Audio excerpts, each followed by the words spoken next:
Hello बच्चों, good morning.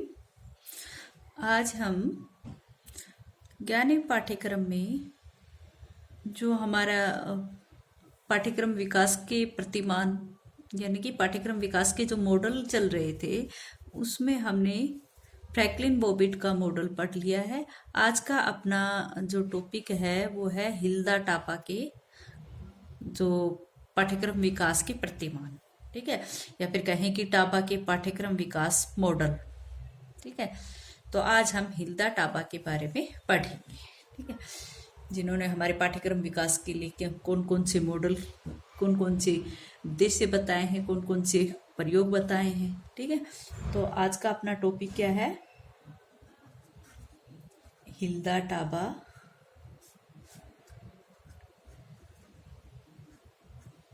हिल्दा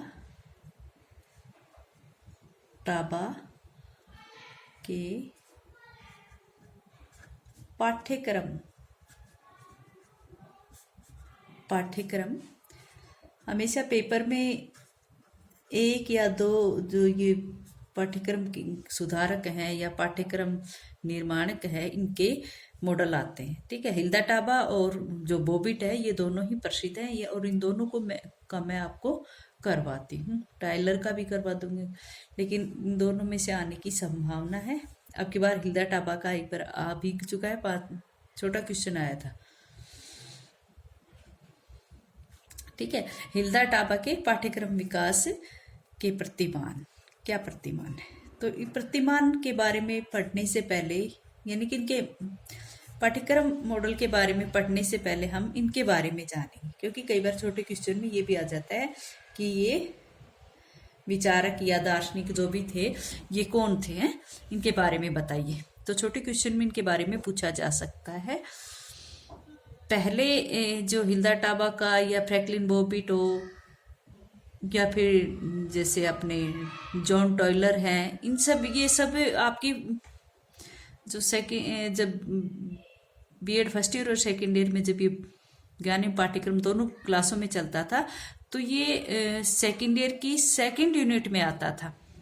जो विभिन्न जो पाठ्यक्रम निर्माता हैं या सुधारक हैं, इनका जो टॉपिक था ये सेकंड पेपर में सेकंड यूनिट में आता था, लेकिन अब ये आपकी थर्ड यूनिट में आता है, ठीक है।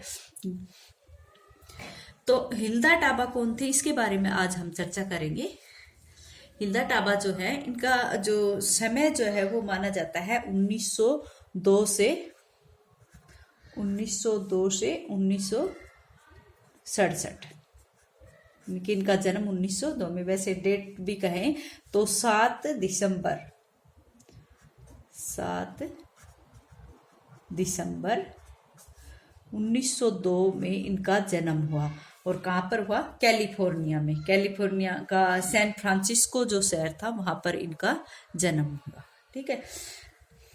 कैलिफोर्निया के सैन फ्रांसिस्को में इनका जन्म। इनकी माता का नाम था, इनकी माता पिता कौन थे? इनकी माता का नाम था लीसा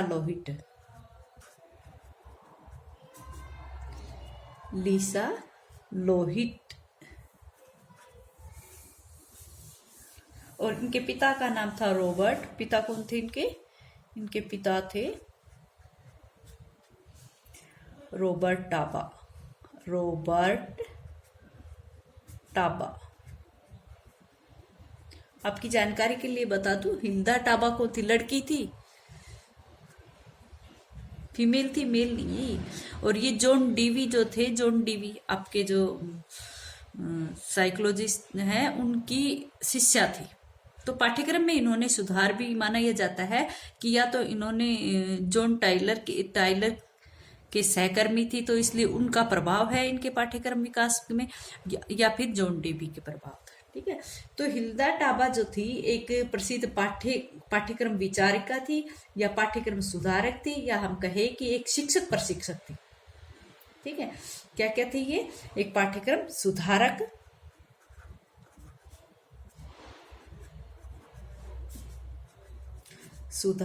थी, पाठ्यक्रम सुधारक कहें या फिर हम पाठ्यक्रम विचारक कहें, ठीक है। ये सारे गुण थे इनके अंदर, क्योंकि इन्होंने पाठ्यक्रम के बहुत ही अच्छी बातें की है इन्होंने।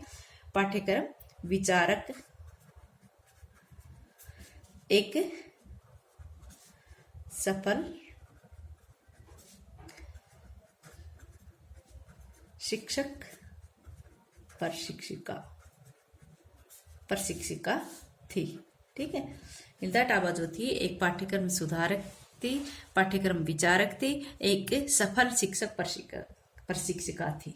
ठीक है, ये जॉन डीवी की शिष्या थी, आप सभी जानते हो। इसके लिए उनके साथ जो अध्ययन किया उन्होंने, तो माना यह जाता था कि इन्होंने जॉन डीवी के मार्गदर्शन में ही इन्होंने एक शोध पत्र लिखा, शोध प्रबंध लिखा। इनका जो प्रथम शोध प्रबंध था वो जॉन डीवी की देखरेख में इन्होंने लिखा था, और कुछ इनकी पुस्तकें 7 पुस्तकें मानी जाती हैं जो इन्होंने जॉन डीवी से प्रभावित होकर लिखी। ठीक है, जॉन डीवी के मार्गदर्शन में लिखी। ठीक है, जो इनका प्रथम शोध पत्र था उनका क्या नाम था? जो प्रथम शोध पत्र था, शोध प्रबंध जो था, उसका नाम क्या था? उसका नाम था, हिंदी में लिख देती हूँ, डायनेमिक्स, इस पे dynamics of education.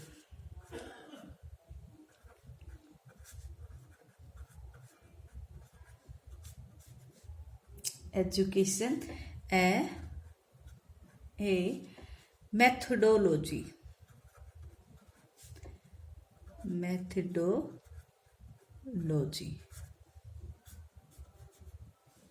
of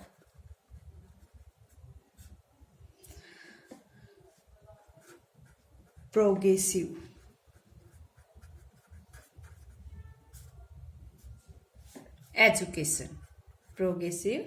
educational.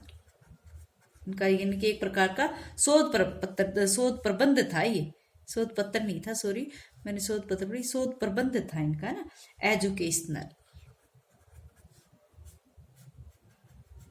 Thought.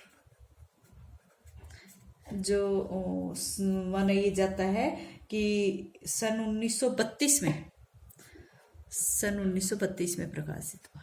ठीक है, ये क्या था? इनका प्रथम शोध प्रबंध था, dynamics of education A methodology of progressive education thought, जो 1932 में प्रकाशित हुआ। इनकी एक प्रसिद्ध जो पाठ्यक्रम से संबंधित है, इनकी एक प्रसिद्ध पुस्तक भी है जो 1962 में प्रकाशित हुई थी, जो थी कैरिकुलम डेवलपमेंट। क्या नाम था? प्रसिद्ध पुस्तक थी जिसका नाम था कैरिकुलम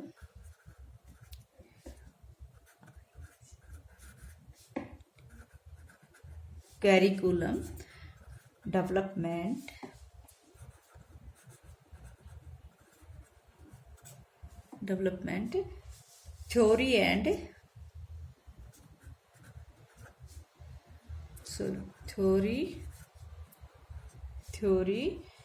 एंड प्रैक्टिस।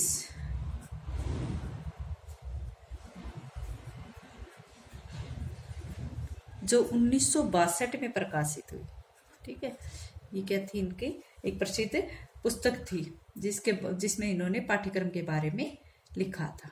ठीक है, तो ये दोनों ही जो है इन्होंने जॉन डीवी से प्रभावित होकर लिखी। ठीक है, जॉन डीवी से, तो कहने का था क्योंकि ये जॉन डीवी की शिष्या थी और उनके मार्गदर्शन में इन्होंने ये दोनों, एक शोध प्रबंध और ये पाठ्यक्रम से संबंधित एक पुस्तक लिखी इन्होंने। हिल्दा टाबा के जो विचार, हम मानते हैं कि इनके विचार और इनका जो शिक्षा दर्शन था वो अपने जॉन डीवी के विचारों से अत्यधिक प्रभावित हुआ, और जॉन डीवी जो थे वो प्रगतिशील विचारक थे। तो इनका मानना था कि जो पाठ्यक्रम का जो निर्माण करते हैं, किनका मानना था? हिल्दा टाबा का। हिल्दा टाबा का मानना था कि जो पाठ्यक्रम का जो निर्माण करते हैं तो उसको किसी नीति निर्माताओं या प्रशासनिक पदों पर आसीन व्यक्तियों पर आसीन होकर उनके अनुसार नहीं बनाना चाहिए, अपितु पाठ्यक्रम विकास की जो प्रक्रिया है वो एक शिक्षक को सक्रिय या फिर शिक्षक को की सक्रिय सहभागिता के माध्यम से बनाना चाहिए।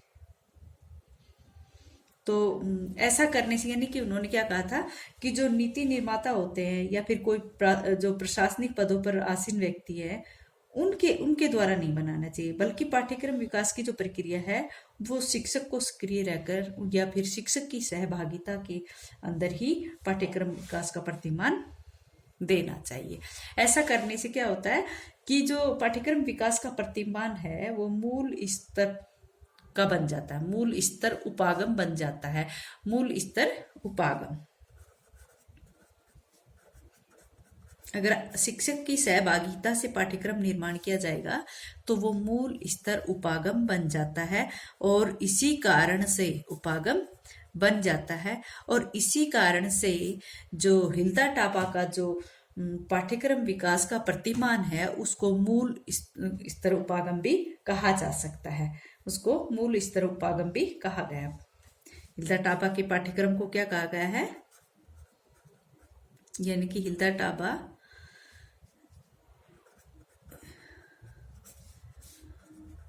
के पाठ्यक्रम प्रतिमान को मूल स्तर उपागम भी कहा जाता है। किस कारण से? क्योंकि उन्होंने इसमें शिक्षक की सहभागिता को अधिक महत्व दिया है। तो जो, क्योंकि मूल स्तर कौन पकड़ रहा है? अध्यापक पकड़ रहा है, न कि कोई नीति निर्माता या कोई किसी पद पर या प्रशासनिक पद पर आसीन व्यक्ति। ठीक है, तो उनकी बजाय इन्होंने क्या कहा, नीति निर्माता का मतलब यहाँ पर कोई नियम को लागू करने वाला, लेकिन उन्होंने ये कहा कि अगर एक अध्यापक जो है वही पाठ्यक्रम की में अपनी सहभागिता रखेगा और उसी की सहभागिता से पाठ्यक्रम विकास का प्रतिमान रखा जाए तो वो मूल स्तर उपागम बन जाता है। ठीक है, तो इसी कारण उनके जो पाठ्यक्रम का प्रतिमान उन्होंने दिया था उसको मूल स्तर उपागम भी कहा जाता है। अच्छा बच्चों, आज इतना ही, आगे का